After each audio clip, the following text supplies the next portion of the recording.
en Análisis con el Padre Vidal. Estamos preocupados por la situación de enfrentamiento, de conflictividad que existe en el país, que se manifiesta también en la violencia, que luego degenera en la inseguridad, en la delincuencia asesina. Y por supuesto nosotros vamos a seguir predicando y llamando y haciendo todo el esfuerzo por promover la convivencia social, por promover la armonía, por promover el entendimiento entre todos los venezolanos, que es tan importante, desde el hogar, la comunidad, el barrio, cualquier ambiente en el cual nosotros vivamos. Es importante que nosotros promovamos una buena y fraterna y pacífica convivencia social. Precisamente la jornada de hoy está dedicada a promover la paz. El Papa Benedicto XVI ha convocado esta jornada que se ha celebrado en el mundo entero, precisamente para que todos los cristianos, más aún todos los hombres y mujeres de buena voluntad, seamos realmente constructores de la paz. Bueno, continuamos nosotros en Análisis y precisamente, como hemos venido, les dije que íbamos a comentar varios aspectos importantes y aprovechábamos que estaba Omar en una firme disposición de hablar de estos temas. Este fin de semana y por supuesto el día de ayer que continuaba, se está realizando la conferencia de obispos, como todos los años, a principio de año. En este caso la 97 asamblea ordinaria de la Conferencia Episcopal Venezolana, y de alguna manera nosotros queríamos reseñar esto porque hemos hecho una crítica. Hay una nueva directiva que la encabeza Monseñor Diego Padrón, arzobispo de Cumaná, el primer vicepresidente, Monseñor José Luis Azuaje, que estuvo metido en los intrincados momentos aquellos del golpe de Estado del 2002. Y el segundo vicepresidente es Monseñor Mario Moronta. Esta mañana me preguntaban, esta tarde, del periódico de allá del oriente del país, El Tiempo, acerca de cuál era mi opinión acerca de esa directiva.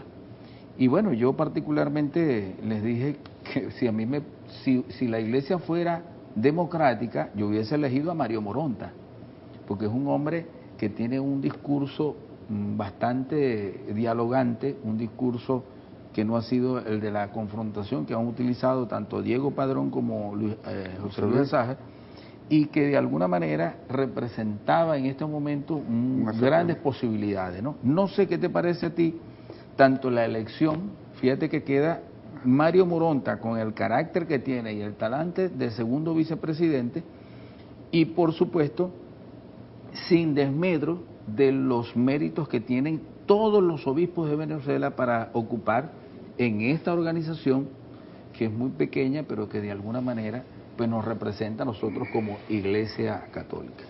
Bueno, realmente ese es un terreno para mí un poco vedado, ¿no? Porque no conozco mucho su conformación interna. Solo me atrevería a decir, en la misma línea en que está razonando, que la Iglesia tiene demasiada importancia en Venezuela y debe garantizar esos espacios de diálogo.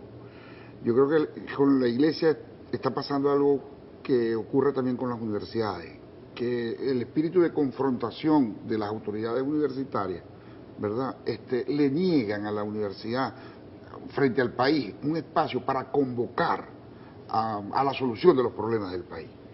Yo creo que la Iglesia debe usar todos los atributos que tiene para conciliar y no solo para ejercer una crítica demoledora pues contra las iniciativas del gobierno, que yo creo que tiene que ver mucho con la incapacidad para leer que tienen algunos personeros de la Iglesia, la incapacidad para leer los nuevos movimientos, es decir, cómo la justicia social no representa comunismo, por ejemplo. ¿Por qué el bien público tiene que garantizarse frente al bien privado, que es lo que nos da garantía de justicia?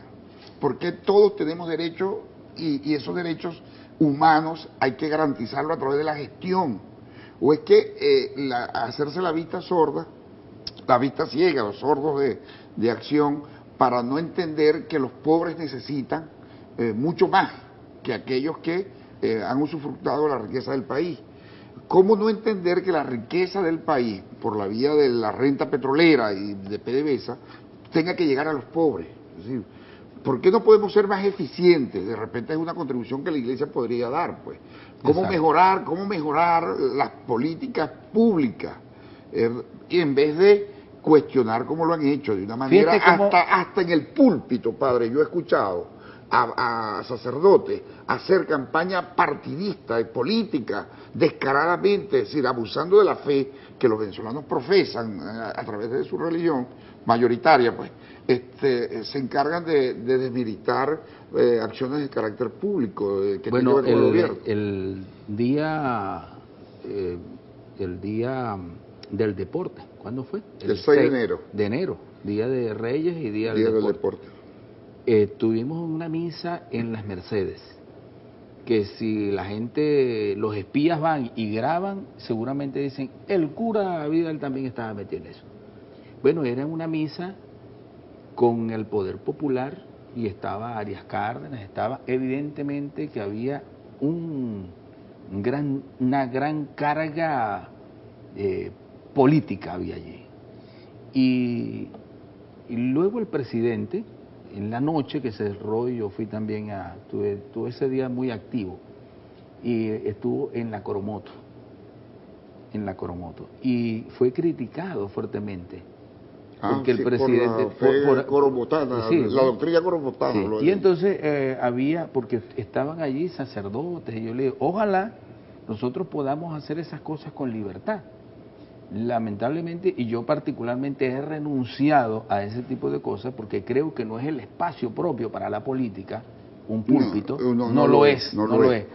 Pero la Iglesia sí tiene capacidad de diálogo, claro, para sentar no factores, solo, para tiene convocar elementos morales, elementos espirituales. En muchos países la Iglesia se convierte en un gran convocante, ¿no?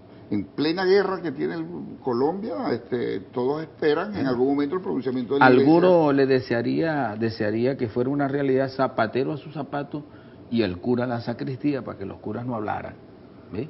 Y entonces, pero la idea no es que hagamos del púlpito, y es una de las cosas que hay que pedir y hay que reclamar.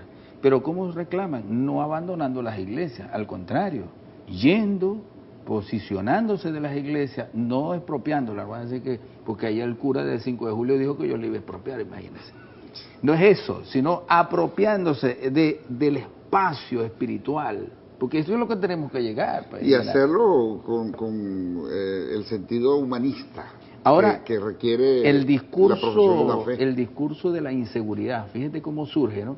La inseguridad en la oposición, la inseguridad, parece que la Iglesia sigue marcando la pauta o siguiendo la matriz de opinión que se lanza, ¿no? Fíjate que se lanza fuera del ámbito de la tal, mete, y nosotros lo trajimos a colación porque es que se utiliza el ámbito de la conferencia episcopal para lanzar los temas políticos. Para los temas de la agenda política. Exacto, esos temas de la agenda política. Entonces, la agenda política pasa en el país por la posición de la Iglesia, en la vocería del cardenal Urosa. El cardenal Urosa, sí. Entonces, bueno, ojalá, a pesar de las reservas que tiene por conocer mucho mejor lo que ahí está, ojalá la directiva de la Conferencia Episcopal Venezolana asuma de verdad una posición de diálogo, porque seguramente tiene mucho que decir.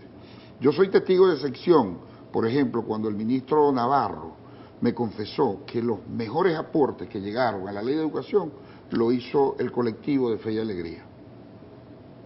Bueno, la gente que... Pero también el fin de año hubo una confesión muy buena, porque los 635 millones de bolívares que le dieron a Fe y Alegría, creo que fue un elemento, un puente bien importante, porque no había obligación para hacerlo, pero se contribuyó para hacer un acto de justicia con los trabajadores de la claro, educación. Que lo hacen de la mejor fe. Claro, una vocación. El proyecto de Fe y Alegría, yo soy admirador de ese proyecto. Eso hay que apoyarlo. A pesar de mi poca formación en ese tema. Bueno, como tú me estás quitando, pues dijiste que te confesó el ministro Navarro. El ministro Navarro. Eso quiere decir que estás confesando por ahí. Vámonos a un corte y regresamos, porque este hombre ya está confesando y todo.